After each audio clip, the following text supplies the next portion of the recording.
Guys, এই যাকে দেখছেন তিনি হচ্ছেন আমাদের জাপানিজ চাচা।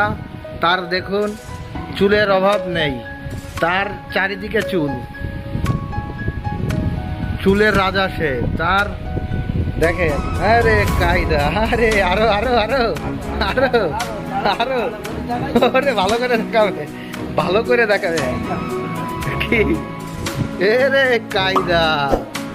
সাবাস, থাক।